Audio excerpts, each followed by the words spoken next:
Hey, I'm Jake Bodine. Welcome back to the Guy Behind Bars podcast. I am so excited for our next guest, Keidrain Brewster. We're going to have a conversation over the next hour on just fatherhood, faith, entrepreneurship, anything and everything that us as men or even women listeners that are listening can utilize to help change our lives and the trajectory of our legacies as we head into the future. So I'm excited to have you, brother. God Behind Bars, the big reform movement is here to bring about dramatic impact, bring about knowledge, information. I'm glad that you could bring us to the platform. Let's chop heavy reform. So why don't you just take us back to like the beginning of your life, kind of what your childhood was like, all the way up until the point of what you got incarcerated. I just want to hear a little bit about your story. Well, I'm from Dallas, Texas.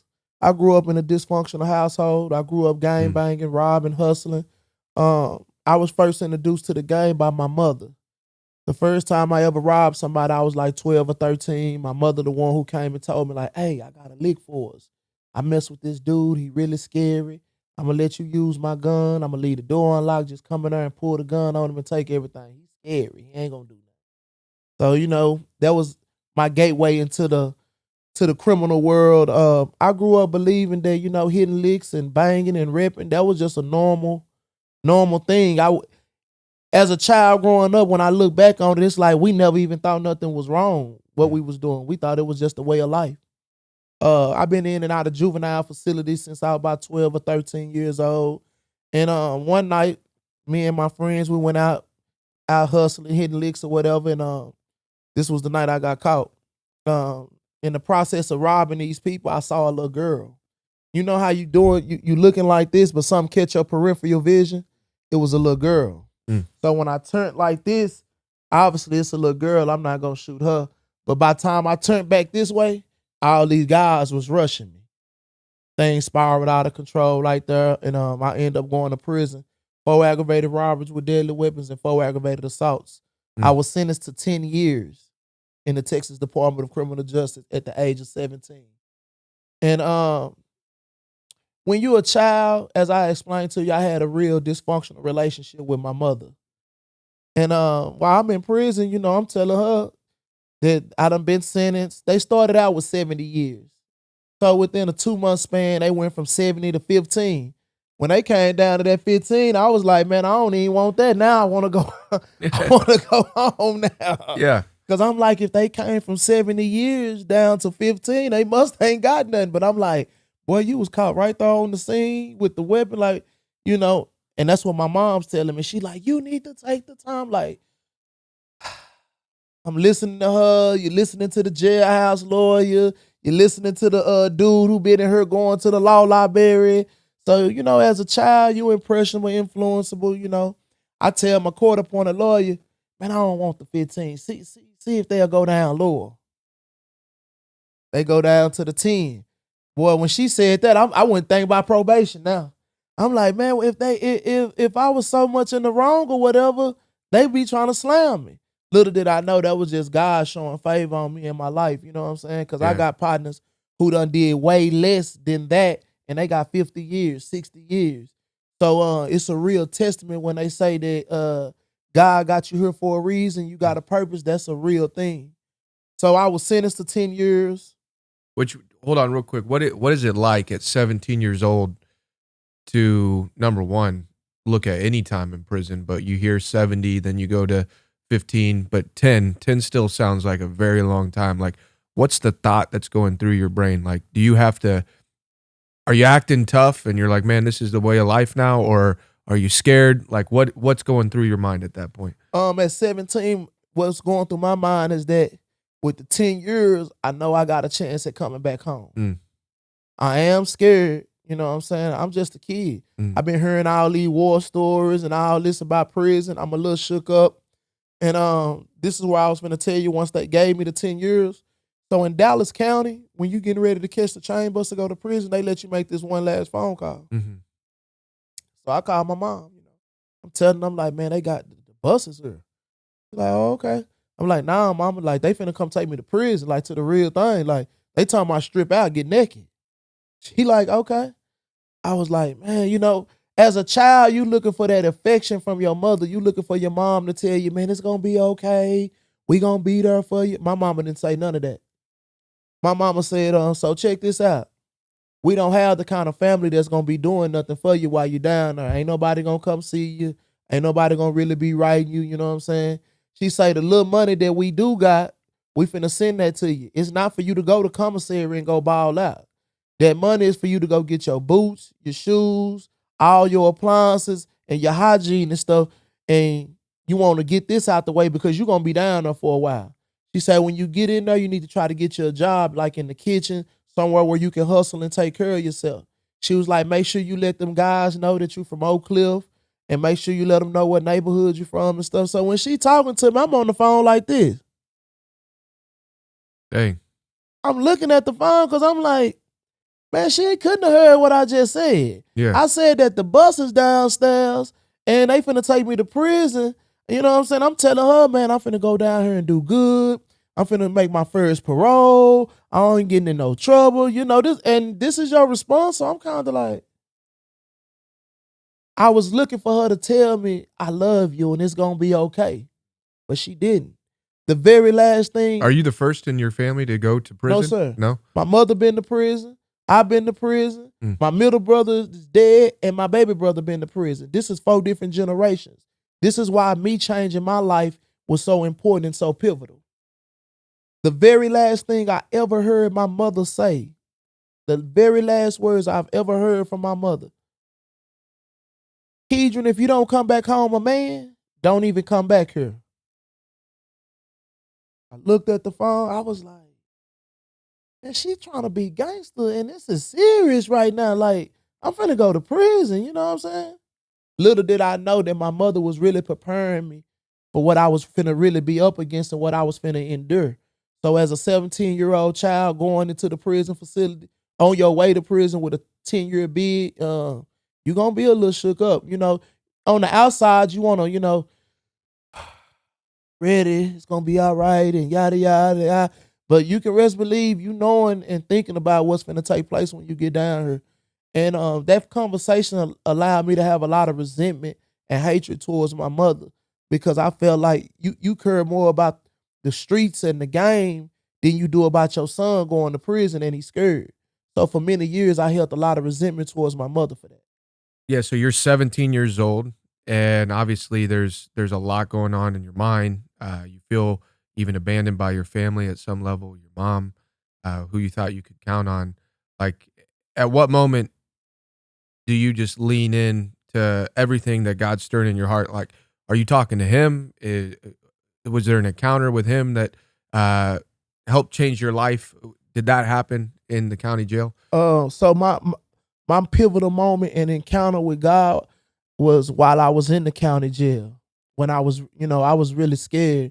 They talking about 70 years, you know what I'm saying? I'm just a little kid. That was the first time when I had just really sat down and was just like, man, I need God. Like, I'm going to need God for real, for real. You 16, 17 years old and you hear 70 years, you immediately want to start talking to God. Oh yeah, you're going to immediately start talking to God.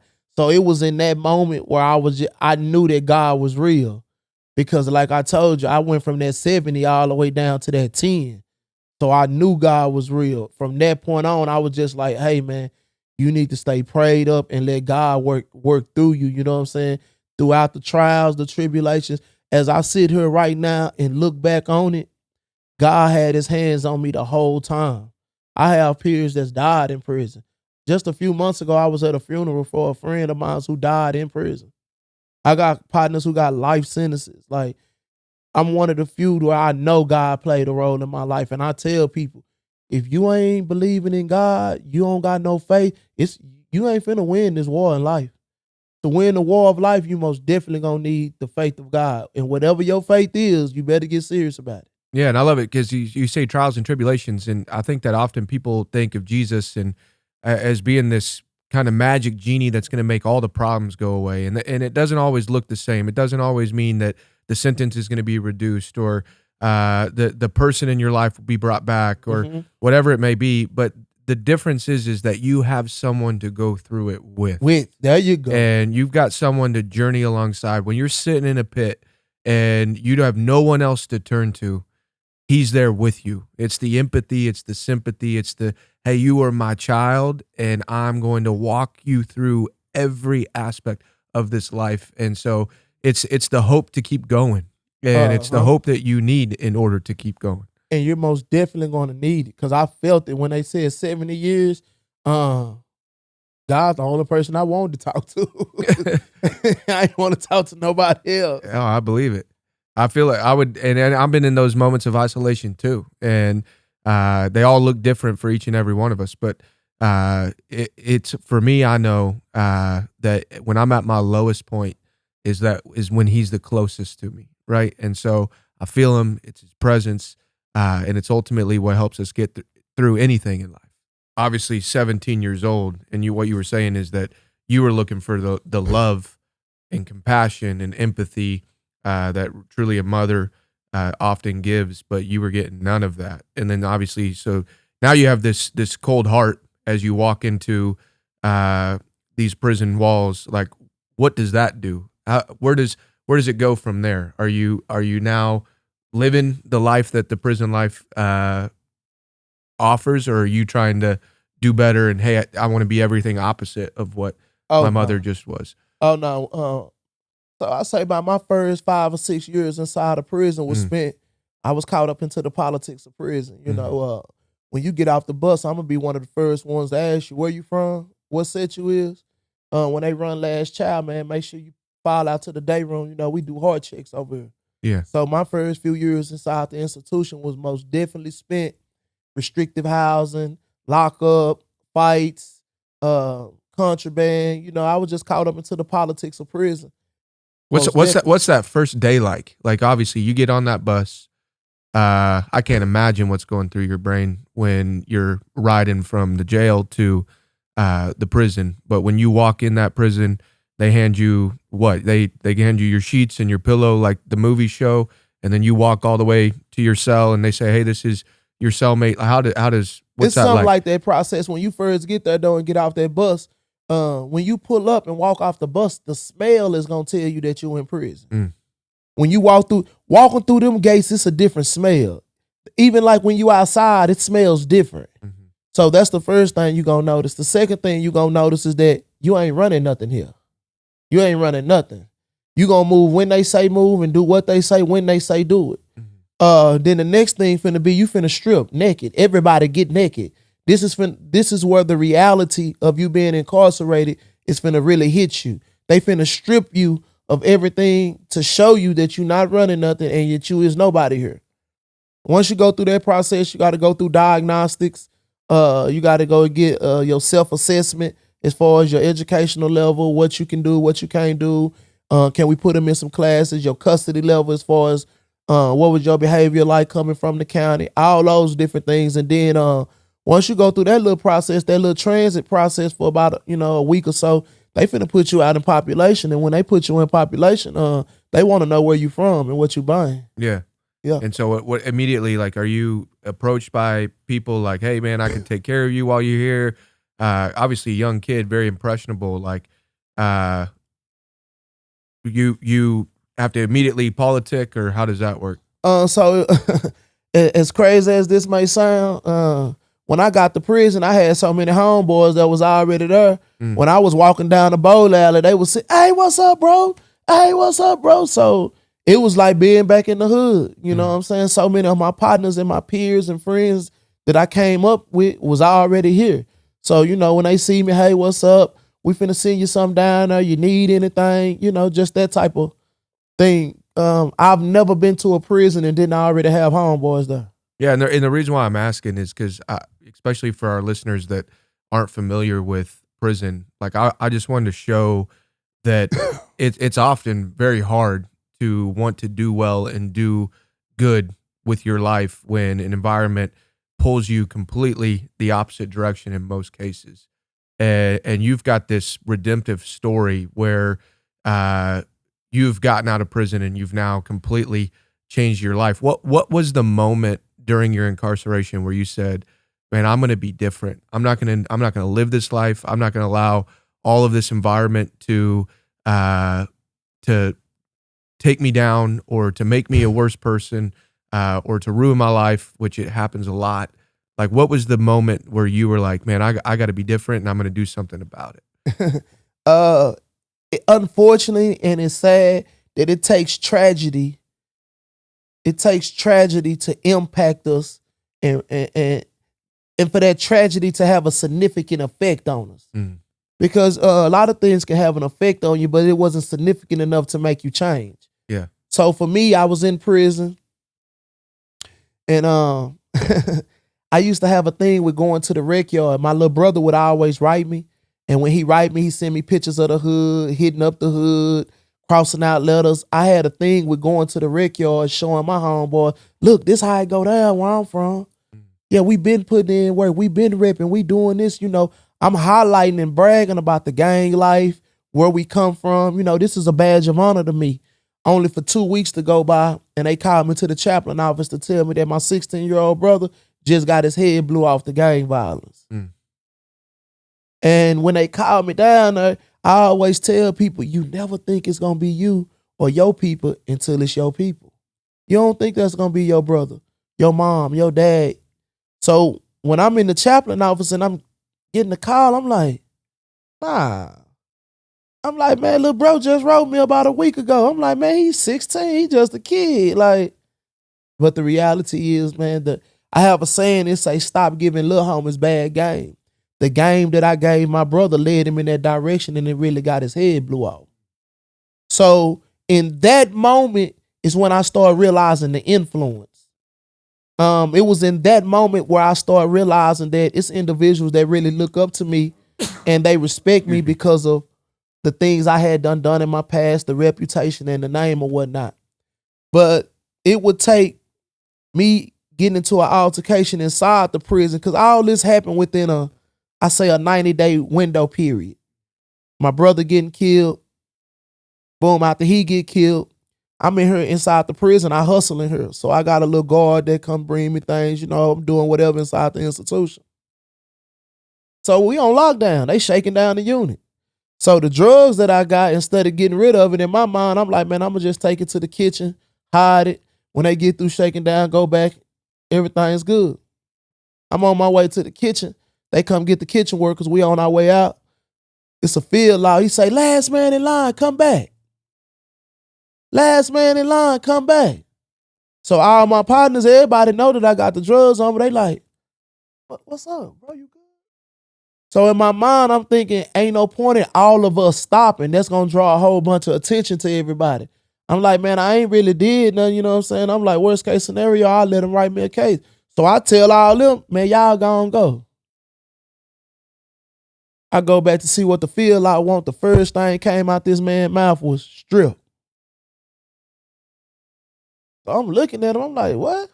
He like, yeah, strip, get out of him. So I'm like, man, I ain't did nothing, man. He say the back of your shirt untucked. I told y'all to tuck y'all shirts in. So I was like, man, I'll tuck my shirt in, man. I ain't know. He like, yeah, but strip. So I'm looking at him. So he got 2 other officers that's with him. So I know that these 2 other officers, I know that they dirty and I know they in the game. So the reason I'm doing this is solely because I know that these other officers are dirty. So I strip. The officer who's asking for my clothes, I don't give him the clothes. The officers that I know that's dirty, I give them my clothes. I'm right here naked. I ain't got on nothing but my socks. He say, squad cough, turn around, all that stuff, cool. They hand me back my clothes. This man say, take off the socks. I say, man, what you tripping on, bro? I'm like, man, I done stripped out. I done did everything you asked me to do. He like, yeah, but take off them socks. Looking at him. I can't take the socks off. That's where the drugs at. I reached down to pick up my boxes to put my boxes on. He hit me. Me and the officer right there. I'm butt naked. We going back and forth right there. They call the code over the radio. Everything breaking loose. We on the rec yard. So all my partners that was going to the kitchen, they all see what's going on. They all turn around. So now they at this gate. They got me restrained. I'm on the ground. We on the rec yard. So the guards and stuff, they out there with the guns. So by this time, the major and them coming. So all my partners, they like, man, what's up, bro? What's up, you know? So I'm looking at everybody, and the major, his name is McDonald. He know me. He like, man, Brewster, you need to go and tell your homeboys to chill, man. Ain't no point in all y'all going down. He was like, we ain't finna do nothing but gas all y'all. Write all y'all up, send all y'all back there. So I was like, that made sense to me. I was like, man, I'm caught, you know what I'm saying? So I'm telling them, man, y'all chill, bro. You know what I'm saying? I was like, they thing was they didn't want to see me get jumped on. So they was like, what we gonna do is, man, go get the cameras and take them to lock up the right way, you know what I'm saying? Because at that time back then, it's a strong possibility that'll happen back when I was in prison. So, boom, they take me to lock up. It was in that moment while I was sitting back there in my boxes. I was sitting there. I'm in a cell just sitting there. And out of nowhere, it just hit me like, bro, you sitting inside of a prison facility running a whole drug operation. You run the whole prison. You doing all this from sitting in prison. Just think what you could be doing if you changed and done all this the right way. You got all of the influence. You got all of the respect. You know what I'm saying? You can do anything with your life. It was in that moment when I realized that I can change and do something great with myself. Hey, thanks for tuning in on another episode of the God Behind Bars podcast. I just wanted to take a quick second and encourage you, number one, as a listener, thank you for being a part of what God is doing in and through this ministry.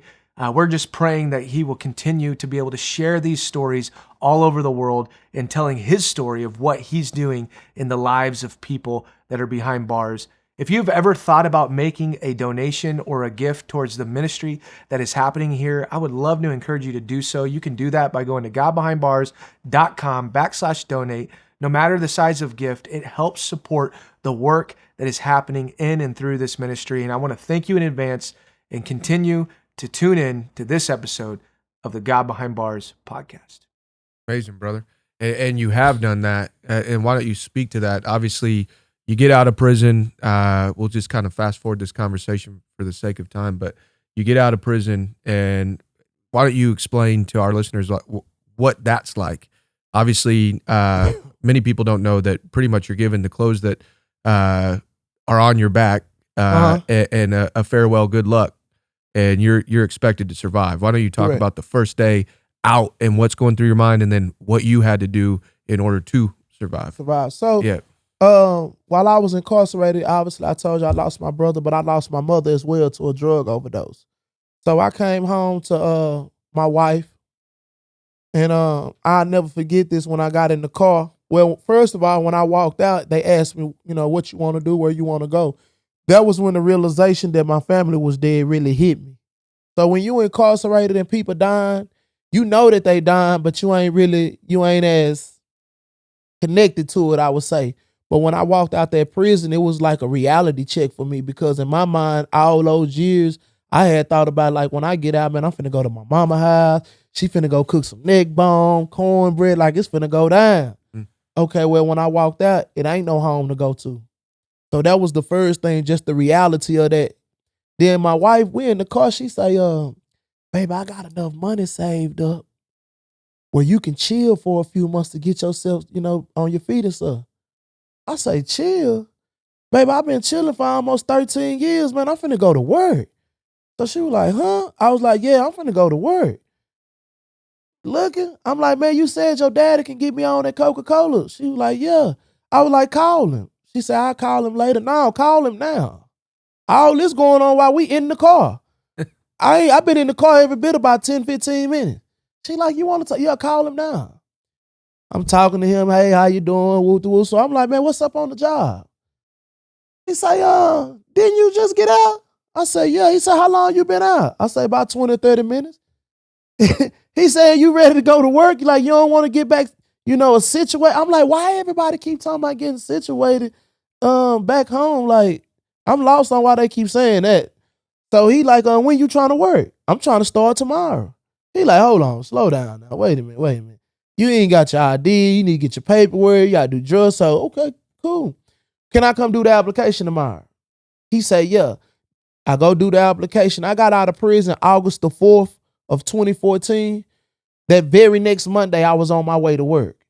The significance of this is because I always tell people, I don't care if you're working at a warehouse, a fast food, a grocery store. I don't want you to retire from there, bro.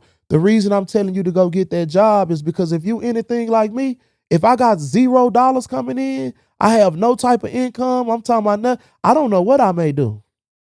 Versus if I got $300-400 coming in every week, that puts you in a position where you don't have to do nothing crazy. You don't have to do nothing detrimental. Now you're in a position where you can take a deep breath, calm down, kind of look around, pursue your other options, look at other things. Versus if you got $0 coming in, the probability of you committing a crime is extremely high. So that was the thing for me. I wanted to hurry up and have some type of money coming in, Yeah. I had been locked up so long that when I got the job, I was just so happy to be going to work. I remember when my wife asked me, baby, how much they gonna pay you? I say, that's a good question. I ain't even asked that. You know what I'm saying? I was just so happy to even have a job. I was like, damn, I do need to ask that. She was like, you don't know. I was like, I didn't need. Once they told me I was hired and I started Monday, I was, hey, I'm ready to kick it. I was like, oh, I got a job. Yeah. So I got the job. And I left Coca-Cola because it was a seasonal thing where they bring in for the seasonal, the holiday thing. And I ended up working at Atrium Windows and Doors. That's a window company. And they hire convicted felons. And going there every day, working 10, 12 hours a day, getting off work, going to the gym. I'm getting up every day, repeating this, day in, day out. One day, the plant manager, his name is Armando.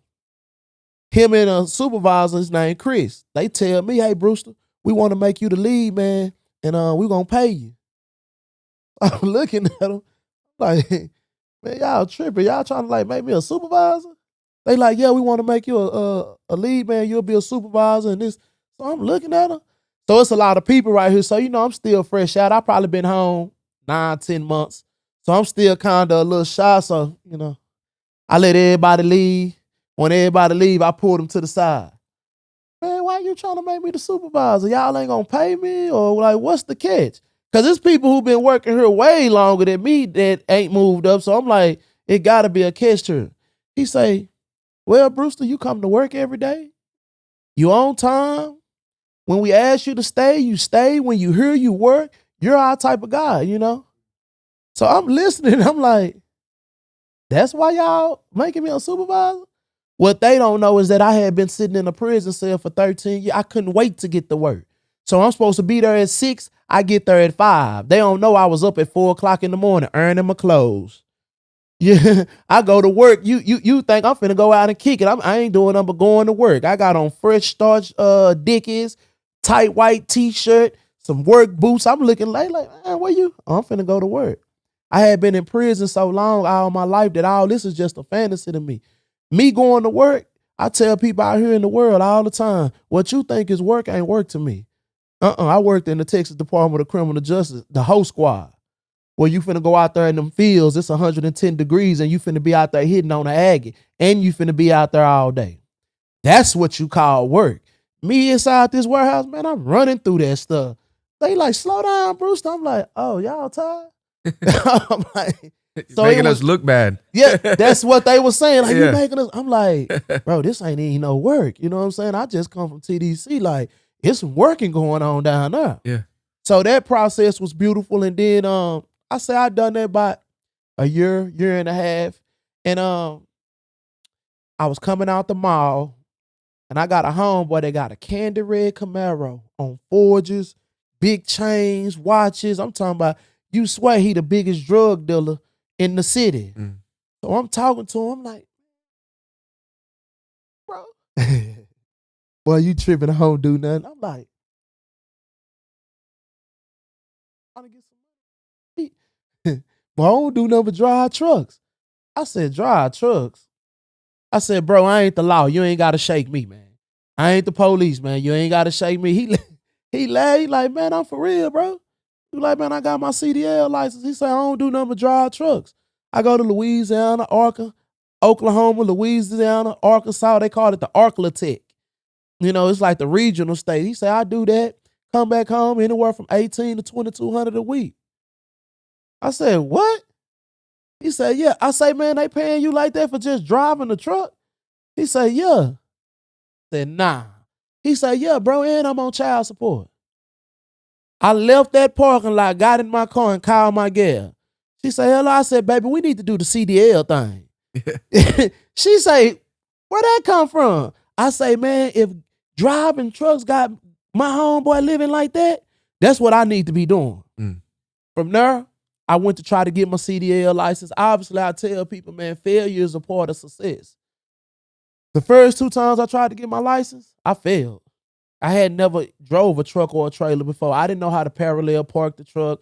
I didn't know nothing about the pre-trips of the truck. It was a lot that was taking place that I didn't know. I failed.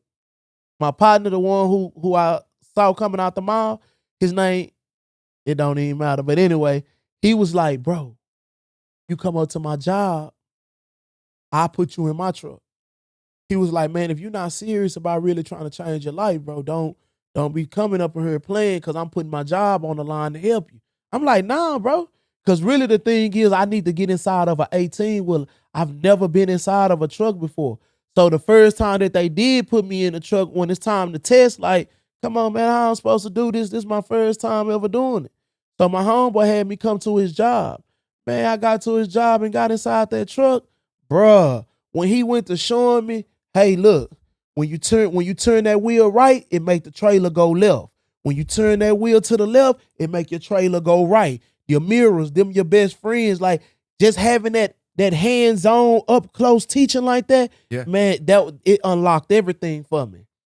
That third time I went and got my CDL license. Boom, I got the license. Hoorah. Super happy. Finally done got something accomplished. We finally seeing something. So now it's about getting that job. Because everybody won't think when they get a CDL license, that means that they're going to be right here at the house, driving, going home every day. No, sir. Not at all. The reality is you don't have no over-the-road experience. So when you get that CDL license, they finna ask you to go over the road for 6 months to a year. The first time I ever left my neighborhood was to get on a bus and go to prison. I had never been outside my neighborhood up to this point right here. I was probably, 33, 34. The first time I ever left my neighborhood was to get on a bus and go to prison. This is why I tell people about truck driving. The truck driving is finna give you an opportunity to travel the world. Yeah. At least the country anyway. So boom, I get my license or whatnot. I got a job at US Art. And I remember that first month I got to work in Texas because they call it the Texas switch. So I was getting to go to like Austin, San Antonio, Houston, back to Dallas. It was some Texas stuff, so it was simple. Man, I remember that first time they told me, Brewster, you going on a 2-week trip. Your first city is to New York. I said, New York? Like New York City? Like where Manhattan and all that stuff? Yeah. They were like, yeah. I was like, we finna drive there? They were like, yeah, you driving. I took deep breaths. I went home and it was super hard for me to get in that truck and leave. After doing all that time, I had been home for about a year or two, getting to chill with baby every day, kicking it, going out. And my gal is the one who told me, man, I'm going to be here when you get back. Your house, everything that's right here, it'll be here when you get back. I was like, man, let me go shoot my shot, man. You know what I'm saying? I ain't never done nothing like this before. You know what I'm saying? Having the support of my gal was big because if it just would have been solely me, I was still kind of like, New York, man, that's kind of far. I don't know nobody in New York, you know what I'm saying? So my gal drove me to the job. We in the car talking, kicking it. When we got there and they popped that trunk and I got them bags, put it in that truck, threw me the keys. Hey, man, the first 11 hours on you. We got to New York, man. It's crazy. That was the first time I really broke down in tears since I've been free. I don't know what was going on, bro. We was going over the Brooklyn Bridge and I was looking at the Statue of Liberty, and before I knew it, I was crying. I was like, you know what I'm saying? I was like, damn, you tripping. My coworker, he leave like, you all right, Bruce? I'm like, yeah. I pulled over at some little stop, just, I needed to stop and get out the truck. And I was walking. I was like, why is you so emotional? And that's when it hit me like, I'm really in New York. You know what I'm saying? Like, I ain't never in my life done nothing like this. I've never took a chance on me. I've never even attempted to try to do something different. You know what I'm saying? So just the fact that I had done made it to the point of being in the truck, driving to New York, I'm in New York, I'm on the clock getting paid. I was like, man, you can do this, bro. This is something that can really, happen. In my mind, this was something for other people. People like me don't get these type of opportunities, and we don't get to be successful. I'm from the hood. Like, people like me don't get to do this. This is how I'm thinking. I would go on to drive for them for about a year, and that's from coast to coast, from Compton, California, all the way to Maine, all the way down to Miami. Like, I've been all over the United States of America inside of an 18-wheeler. I would be gone for 2 weeks, home a week. So that week that I come home, like that first day or two, I chill with the fam, kick it, whatever. But like that third or fourth day, I go to the mall, go to the hood, go see some of my partners and stuff. So I got a partner that has his own hot shot trucking company. Every time he see me, man, how many miles you just drove for them people? Like about 4,000, 5,000. Man, you could have drove that for yourself. Like, what? He like, yeah, bro, the same amount of miles that you just drove for that company, you could have drove them same miles for yourself.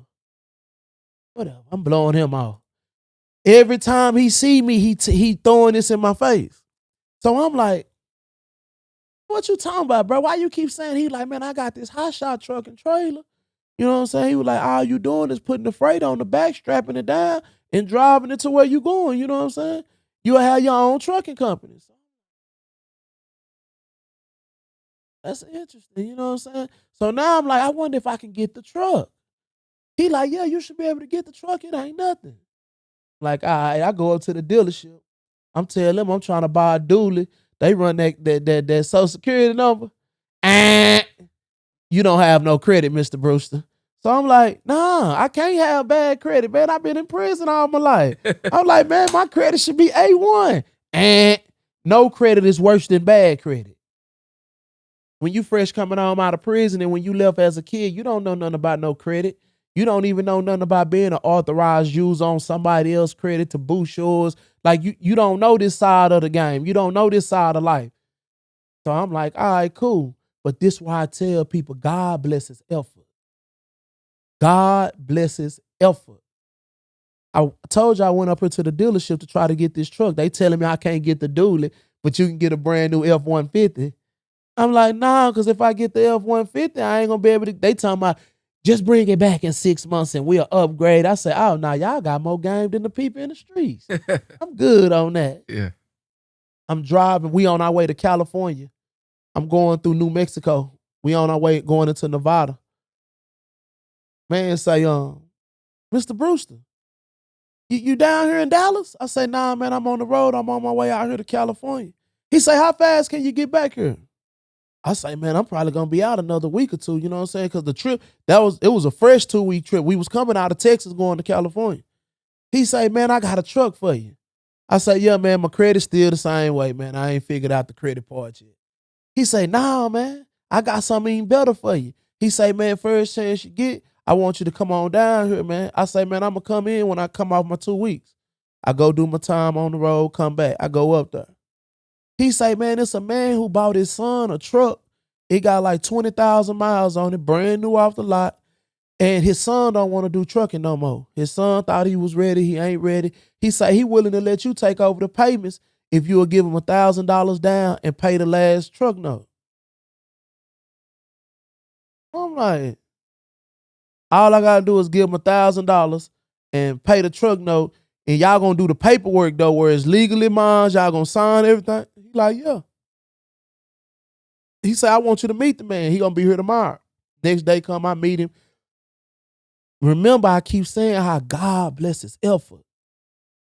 When the man see me at this time, I had diamonds in my mouth. I used to have diamonds top and bottom in my mouth. So when he see me, then I got on a short sleeve shirt. So when he meet me, I saw the way he kind of was like, I instantly knew presentation. He see these goals, he see these tools. So now he a little bit more reserved, kind of like, hold up, man. Guy that we finna sign this truck over to, you know what I'm saying? So when I see the hesitation on him, I instantly know he need to meet my wife. Yeah, I need to let him meet my wife. Your better half. Oh yeah, because when he meet her, I know it's gonna be different. Yeah. So we talking. He say, man, tomorrow, man, he was like, let me go pray about it, talk to God about it. You know what I'm saying? And tomorrow we can meet back up here and see what we gonna do. I go straight home and tell my wife, hey, tomorrow I need you to go with me up to the dealership. Like, why, what's up? I need you to do your hair, your makeup, put on one of your little cute sexy dresses and all that. She's like, what's up? I say, well, when he see me, he's looking at, this is a thug, this is a criminal, this is a street guy. But when he see my wife, he gonna be like, oh, the dude can't be that bad. He married to somebody this beautiful. He got him, you know what I'm saying? So she laughing, but I'm like, nah, I'm for real. The next day come, I take my wife up there. Soon as he see my wife, how you doing, ma'am? What is your name? She like, yeah, I'm Erica. I'm Keidrain's wife. Oh, this is your wife? Yes, sir. That's my wife right there, sir. Instantly, everything started melting away. We did the paperwork. I paid the $1,000, paid the truck note. I drove that truck right off the lot.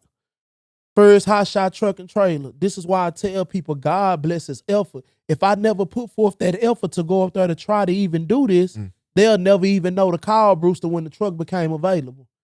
Once I got the truck, it was time to get the insurance, do all that stuff. Then I had to get the trailer. Once again, the credit is playing such a... So for individuals that's getting out of prison, that's reintegrating back into society, wanting to be business owners, they're not knowing that credit finna play a factor in you being able to start this business and whatnot. And is that something you can work on right now? Like in prison, can you have family members help you with establishing credit or getting some of the debt paid off, all that? Or is that something you got to wait to do once you're out? No, sir. If you have family support, that's something that can be done right now while you're incarcerated. Yeah, so don't wait. Oh, no. Yeah.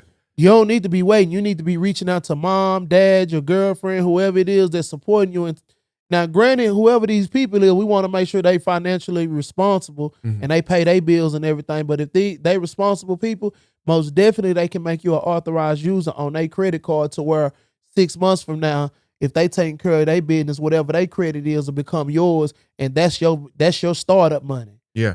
Yeah, your credit is your startup. Oh, and there's even things where like they've got these startup credit cards, right? For Yes, sir. Either people who have no credit or bad credit to help you kind of repair your credit. And you could take one of those out. You never have to spend a dime on it. It could have a $0 balance forever, and it's going to help you repair your credit or at least build your credit while you might still be incarcerated. Yes, sir. Yeah. Those are key factors. Yes, sir. Yeah, well, and honestly, like you talk about presentation, I think that's so important and is often overlooked. And a major reason why a lot of people don't get the success that they want is because they're not willing to change what they look like on the outside. And it's not to say that that's everything, but it is important. It's super important. It's the first thought or idea that somebody has of you is how you're presenting yourself, the way you dress, the way that you look, like you said, if it gives off a certain persona or stereotype of who you are, like presenting yourself in the best manner possible is ultimately super important. Yeah. I tell guys that in the prisons, even in the streets, I see you walking around, you got your ass hanging out, bro. Pull your pants up and you can pull your game up. Yeah. Ain't nothing fly about that. I'm not sure where we got this wrong at in the culture.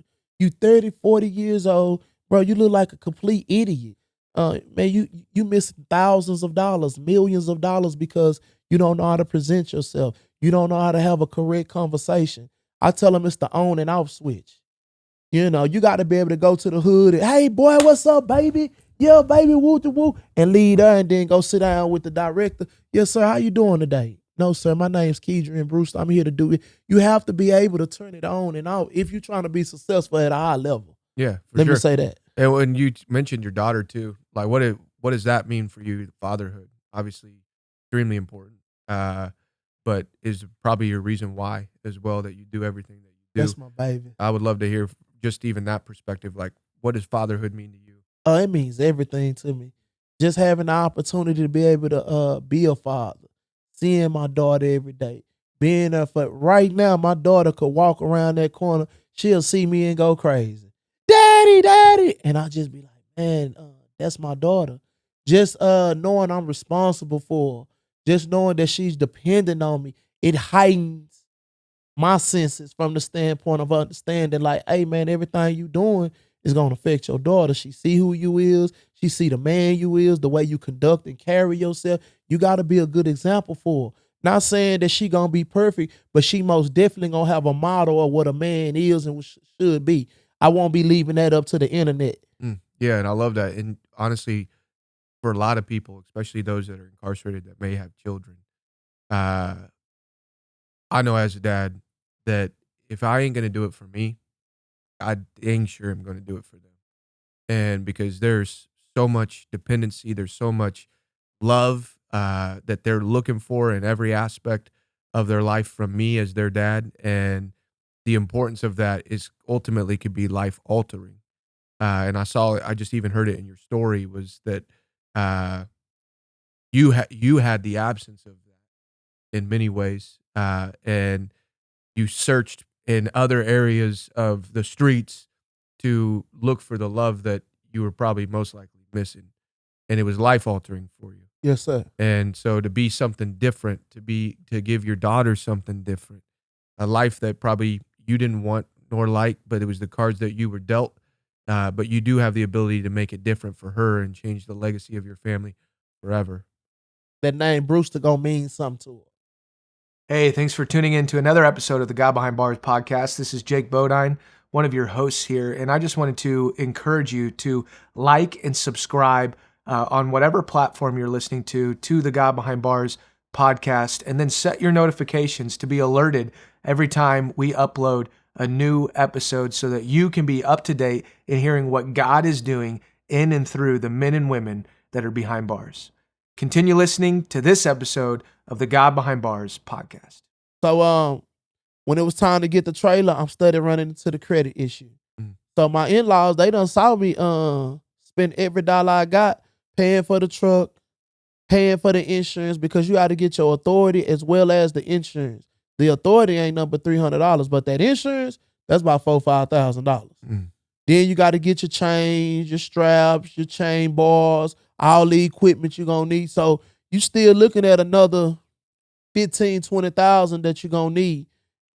This ain't got nothing to do with buying that trailer.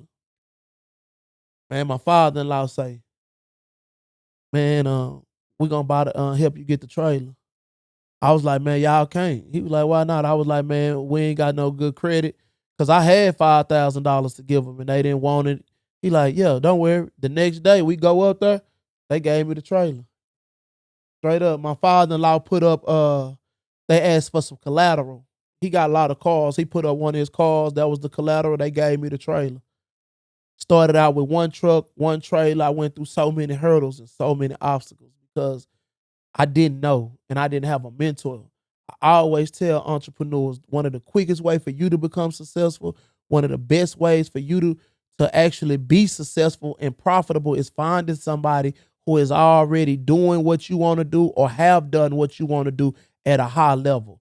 So you're able to have that inside sight, that day-to-day operations, those little things that you need to be able to keep your business afloat, because you're finna go through some things.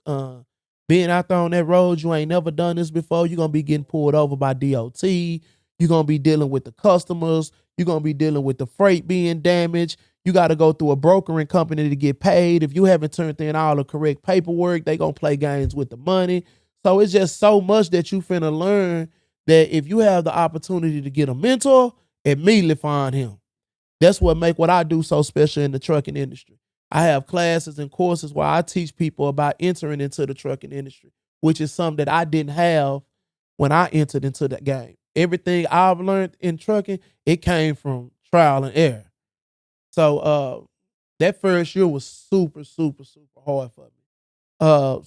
I'm going to show you an example when I say hard. So when you buy a brand new trailer, it comes with 10-ply tires on it. Brand new off the showroom floor. Your trailer can only hold up to about 14,000 pounds. So I'm study getting these heavy loads. We study doing them. Every time we doing these loads, I'm study having blowouts. I'm steady having blowouts. These 2 tires pop on that side. A week ago by, these tires over here popping. I'm steady trying to figure out, like, I know I done spent a few $1,000s within the last 6 months on just tires on a brand new trailer. I'm in Austin, Texas, getting at the tire shop, getting the tire change. Dude say, man, ain't nobody told you that these the wrong size tires on this trailer?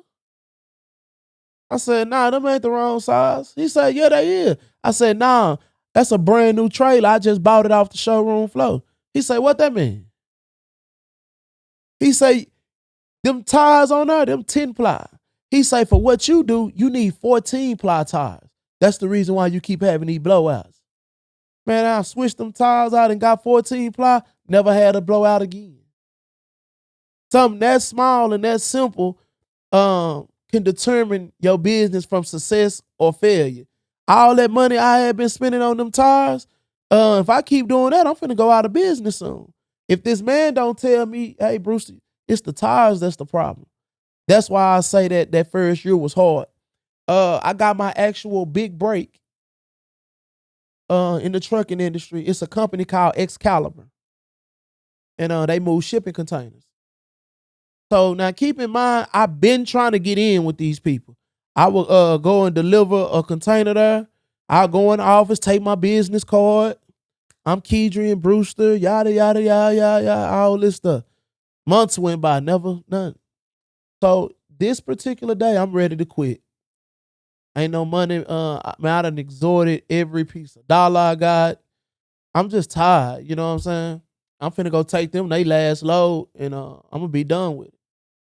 We get out here to Crescent. I'm delivering the container. So my flatbed is a regular flatbed trailer. The actual trailers to deliver these containers are called tilt bed trailers. These are trailers that can be raised up and you can load and unload yourself. I don't have one of them trailers. I got just a regular 40-foot gooseneck trailer. So to get this container out for it, they trying to pull it. They done tied some chains on the back, tied it up to another truck, and they trying to yank it off the trailer and just let it hit the ground. Well, in the process of them yanking, the metal got pulled up off my trailer. Also, I'm out here hot. I'm hot. I'm telling them, man, call the police. I need a police report. Somebody finna pay for this. I'm not paying for it because at this point, I done got screwed over so many different ways to where I know some way, somehow, I'm finna have to pay for this. You know what I'm saying? So I'm like, nah, we need to call the police. I want the police here. I want a police report. I want this documented so when I take it to the insurance people, it ain't no we didn't do, trying to get out of it. So it's another driver out here. He was like, man, dude that they finna call, his name Brent. Brent good people, bro. They call him, let him fix it, bro. I'm like, man, I don't even know you, bro. You ain't talking about nothing. I want the laws out here. Because if the police come, I know that the right thing is going to get what y'all supposed to do. They like, man, Brent want to talk to you. So I'm like, okay, I'll talk to him. Hello? So he telling me, hi, I'm Brent, the owner of Excalibur, yada, yada, yada. So I'm like, bro, is y'all going to fix my trailer or what? You know what I'm saying? So he like, man, if you call the police and involve the insurance companies, it's nothing I can do to help you. But if you bring the trailer out here to my shop, we can fix it. So I'm like, even if I did bring the trailer out there, now my truck gonna be down for the next 2 or 3 days. I need to be making money. How I'm gonna be making money and my trailer down because of y'all? Who gonna cover all this stuff? He like, we'll give you some loads. So I'm like, okay, you'll give me some loads, but I ain't got no trailer. Y'all gonna have my trailer. He like, man, I got several trailers. You can just come to my shop, hook up to one. We're going to give you some loads, and you can go and make you some money while we fix your trailer. I'm like, I'm thinking about what that other driver had just told me outside. That other driver was like, hey, man, the dude, Brent, if they call him, man, hey, man, let him help you, bro. He good people. All right, man, when can I bring you my trailer? He say, you can bring the trailer now. You can drop it out when you looking to get started on doing some loads. Because I got some loads that we need took out there to Midland and Odessa, out there to the oil field. So I'm like, shit, I can start today. You know what I'm saying? I need to make some money. He don't even know that I'm finna quit. So I'm like, man, I can do this today. Y'all, you got a trailer? He was like, yeah, just pull up to my yard, pick anyone I'm out there, hook up, and let's go. I spent the whole weekend moving containers from Graham, Texas to Midland and Odessa, and I'm doing 2 a day. I'm talking about, I'm getting to it. That Tuesday come around, they through fixing the trailer or whatever. This is why I tell people, your work ethic is what's going to determine your success, bro. The work ethic. Tuesday morning when they tell me my trailer ready and stuff, I go, when I pick up the trailer, the man haul off and say, man, Brewster, I like the way you work, man. He was like, man, I got some more containers I need down there in Midland and Odessa. You know what I'm saying? He was like, it's probably about another 15, 20 of them. Can you knock them out? I say, man, yeah, but I got a regular trailer. You know what I'm saying? So my trailer, it ain't gonna do like y'all's where it low. He say, man, you can just park your trailer. Yeah, he was like, man, you can just park that over there and leave it there, man. Hook up to them trailer. I need them containers moved. That one thing turned into me end up getting 5 trucks, 5 dualies on with them. First time I ever made real millions of dollars. The first time that I was able to see how business is supposed to be handled up close. That was by far the biggest blessing to me as an entrepreneur. As I had stated earlier when I was talking about finding mentors, having Brent Isom and Justin Schubert, having them 2 guys right there, single-handedly changed the trajectory of my trucking career. Yeah. I mean, I love what you're saying, but one of the things that I've noticed the most about you, and I think that this is the difference between someone who's successful and not, is it's not the ability to dream. All of us have dreams, but it's belief, and it's belief in yourself, right? Like that you can do it too. And it takes me back because a few years ago, I had the opportunity to go into an inner city school through a leadership program that I was doing, and they put me in a classroom with a bunch of 5th or 6th graders, and I was speaking from the business aspect of it, entrepreneurism, all that. And I asked the kids, I said, what does an entrepreneur look like? And they described everybody but what they look like. And I had passed out, I brought these little pocket mirrors with me, and I'd passed out mirrors to each and every one of them. And I said, hold that mirror up and look inside of it. And so each one of them did. I said, that is what an entrepreneur. And it starts with the belief in yourself that you can do it, right? Every one of us have dreams, but the difference between us and it being successful or not being successful is the belief. It's the belief in ourselves. And then obviously for me, my faith plays a huge part in that. And it's the belief in God. It's that God's going to support me, because you need a support system. So even though you had your wife, many people don't have that person that they can lean on, right? But and I found in my loneliness or isolation that having a relationship with God is kind of what is the foundation to everything that determines my success. Because it's not about a genie that makes all my problems go away, right? It's about somebody who is going to be with me through my problems, someone who's going to sit in the pit with me, because we're all going to experience it. And you had many pits that you described in your life, right?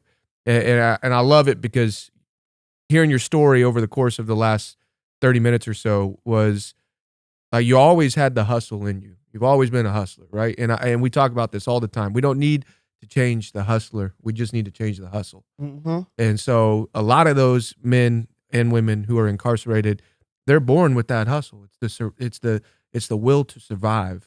And I think just changing from maybe what we've always been taught to something that's productive and helps people and helps society, humanity, whatever it may be, like we all have so much to offer. And that's what I love most about your life, because yeah, your story is about you becoming a successful entrepreneur, but the greatest part of your story is you're now doing it and helping others become the same. And so why don't you speak to some of that? How are you, one, now going back into the very place that you came from and giving back to those people, but other men and women that are coming out of prison, you're also helping them start the exact same hustle. And I would love to hear how you're doing that and how God's using you to have an impact on them. So what I do as far as helping people that come home from prison. So for me, one of the biggest challenges was just even like you just said, believing that I could do it. I would see a big old 18-wheeler and be like, bro, I can't drive that truck, you know what I'm saying? So I understand the shock value. Your first day out of prison, you just did 20 years. Your first day out of prison, I'm gonna put you in an 18-wheeler and have you driving on the highway. It's the shock and the shock value that I live for, because you don't believe this can be done. But once you get in that truck and you make that left, then you make that right, now you start believing in yourself. That's why I do what I do as far as helping individuals come home from prison. I take them out there, train them, show them the different things, obviously. And I show them, hey, this is what you need to do. Get a CDL license. I'm not able to hire every single person that I help. Obviously, I don't have a 100 trucks or nothing like that. But the few trucks that I do have, I try to help them if I can help them. If not, I have several connections and relationships in the trucking industry to get them a job. The problem be they all get out and think they gonna be Brewster tomorrow. And I tell them that that's not the reality of it. The real reality is you getting in that truck and going to get your experience and learning what you are doing, because there's going to come a time where you're going to be in that truck, in that trailer by yourself in the middle of nowhere. And if you can't bag that truck and trailer up, you're going to have a major problem on your hands. Yeah, which is important to know, right? Time and experience is ultimately what determines success and how people get success. I think that we have this idea of this microwave generation, right? And I compare it to the food industry. Like, would you rather have a microwaved meal or a baked, cooked meal from mama, right? Like, put it in the oven, let it sit there for an hour and a half, maybe 5 hours, and then that turkey or whatever comes out. It's so much better than throwing it in and having a 30-second hot pocket, right? Like in a microwave. And business works the same way. You're not going to become rich overnight. Anything that is worth having takes time. Yes, sir. And so that's what I do with the trucking industry. I just try to provide them with a skill set. Trucking also, they don't care about how many tattoos you got. You can have tattoos in your face, your head. They don't care how many felonies you got. You shot 80 people. You robbed 125. They don't care about none of that. What the trucking industry care about is, can you make it from point A to point B successfully? If you can do those things right there, they'll pay you a bag of money. The money is substantial enough to allow us to live the lifestyle we see fit. A lot of people are committing crimes for money. Well, I tell people, man, the same amount of that crime you commit for that same amount of money, bro, you could have just went and got a job. You risking your life and your freedom for the same amount of money, you can just go to work and get it. So the trucking industry, that's what provided it for me. Obviously, I tell people the trucking industry is not the end all be all. It was a starting point for me. It's where I was able to generate a substantial amount of cash, and from there, I've been able to venture out into other things to be able to flip my money. As far as like with my prison reform movement, I've written 2 books. I'm a motivational speaker. So you know, once you do start making money, you have to be able to allocate that money in other areas to be able to produce money as well. So I don't like for people to think that I've made all this money just strictly off of trucking, because I make money in other areas as well that allows me to live the life that I do. Yeah. But as far as what I do inside the prison institutions, I go into the institutions. I have a movement called Big Reform. And the Big Reform is about dramatic impact from the inside out. So when I go in here, I know you seeing me gonna hit you a lot different than seeing a normal regular guy coming in here. This guy ain't really lived our life. He don't really know our struggles. So the message is good, and I'm hearing the message, and it's cool. We appreciate you. But see, when that Big Reform movement come in here, you're going to know without question or doubt he's one of us. And if he can change and he can make something productive of our life, we can do the same. And I'm here to show you how the same skills you use to survive in the streets, to survive in prison, you can use them now to thrive in society. I come and pull into this institution to show this to you. So how you a slick, witty talker, you can talk the officers into doing X, Y, and Z. You can come out here and talk this man into giving us $1 million contract to be able to move these loads. So you know how you a leader in here with these gang members out there? Okay, you can come out here and be a leader in the church and get our community to go to church and become saved and preach the gospel. So it's just about me exposing to the culture the unique gifts that they already have, how you can take them and apply them to this side of life and be just as successful, if not even more successful than you was on that side. So it's not necessarily that I'm saying something profound as much as the emotional connection. Public safety is not locking people up. Public safety is when I'm able to penetrate your heart and your mind and get them two things to change. Because if I can change them two things, it don't matter where you at in the world, you're going to do what's right. Yeah, I love it. And you said, you mentioned the gospel. How's faith played a part in your life? It's played the biggest and most significant part of my life. Through all my journey, through all the ups, the downs, the hurdles, I always tell people, when I can't talk to nobody, I can go talk to God. One of the only reasons why in my message I don't speak as heavily about God or religious, because I want to be able to impact the overall community. I don't want you to get caught up on if I'm a Baptist, I'm a Jew, I'm a Muslim, I'm a Christian. I don't want you to get caught up on that. What I want you to get caught up on, if you're a Christian, let me see that in your character and your behavior. If you're a Muslim, if you're a Jew, Scientology, whatever your religious belief is, I want to see it in your behavior and your character, because I've studied all the religions and I have yet to read a book or I've yet to study a religion that says hate, destroy, and kill. They all teach love, peace, and prosperity.